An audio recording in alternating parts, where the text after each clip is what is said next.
আবার বহুপদী চ্যাপ্টারের নতুন একটি ভিডিও নিয়ে আসলাম। আজকে আমরা দুইটা ম্যাথ দেখব যেগুলোতে আসলে আমাদের মূলের কথা উল্লেখ থাকে, যেগুলোতে আমাদের কিসের কথা উল্লেখ থাকে, মূলের কথা। একটু দেখো, আমরা প্রথমে একটু ক্লিয়ার করি বিষয়টা।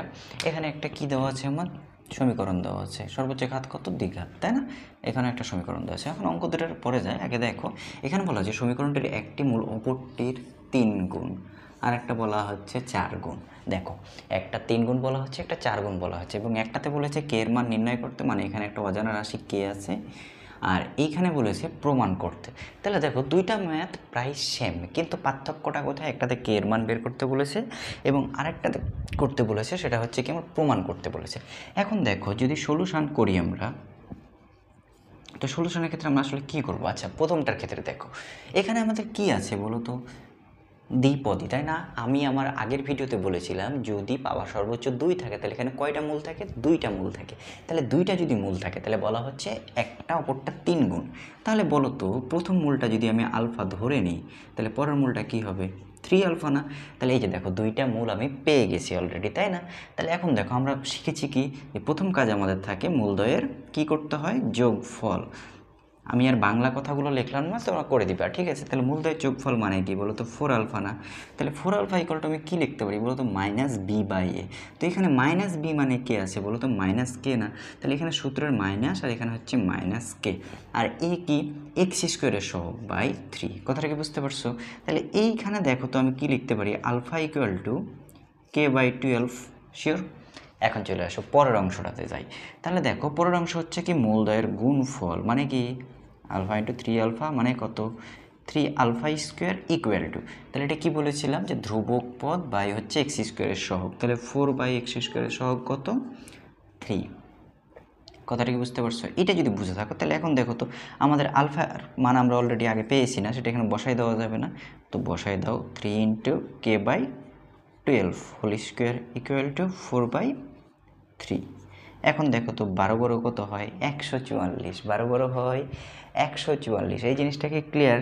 তাহলে কি হচ্ছে দেখো তো, 3 k square by 144 equal to 4 by 3।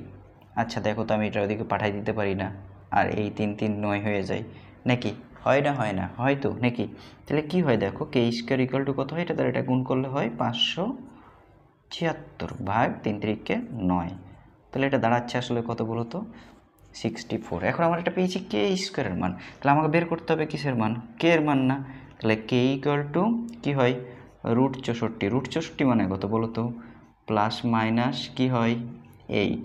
তাহলে এটাই হচ্ছে আমার মূলত হচ্ছে কি, এই কোশ্চেনের অ্যান্সার। কথাটি বুঝতে পারছো না? পারোনি? দেখো তো কত সহজে করতে পারি। আমাদের দুইটা কাজ, প্রথম কাজ করলাম কি, মূলদ্বয়কে যোগ করে ফেললাম, দ্বিতীয় কাজ গুণ করে ফেললাম। যোগে আলফার মান পেয়েছিলাম, আলফার মানটা গুণে বসাই দিলাম, শেষ। সহজ না? এখন দেখো পরেরটা, দেখো একই অঙ্ক, তাহলে একটার একটা 4 গুণ, তাহলে আমরা আগের মতো ধরে নিলাম একটা যদি আলফা হয় তাহলে আর একটা কত? 4 আলফা। শিওর? তাহলে এখন বলেছে কি, এটা প্রমাণ করতে বলেছে। তাহলে প্রথম কাজ কি করবো? মূলদ্বয়ের যোগফল নির্ণয় করে ফেলবো। তাহলে যোগফল মানে কত? 5 আলফা। তাহলে 5 আলফা মানে কি হচ্ছে বলো তো? মাইনাস বি বাই এ। এখানে তো আমাদের আর অন্য কোনো মান নেই, দেখো মূল যে আমরা সূত্রে যেটা পড়েছিলাম সেটাই আছে, তাহলে মাইনাস বি বাই এ লেখা যায়। তাহলে মাইনাস বি বাই এ, তাহলে এখানে আমি লিখতে পারি alpha equal to minus B by 5 A. Sure? আচ্ছা, এটাই যদি লিখতে পারি তাহলে পরের অংশটা দেখো তো, মূলদের গুণফল যদি করি তাহলে গুণফল করলে কত হবে? 4 আলফা স্কোয়ার। তাহলে 4 আলফা স্কোয়ার মানে কত? C by a. C by a. এখন দেখো তো, ওই যে আলফার মান অলরেডি আমরা পেয়েছি, তাহলে আলফার মান যদি পেয়ে থাকি তাহলে এখানে বসাই দিতে পারি না? তাহলে minus B by 5 a square equal to c by a. এখন ক্যালকুলেশন করো,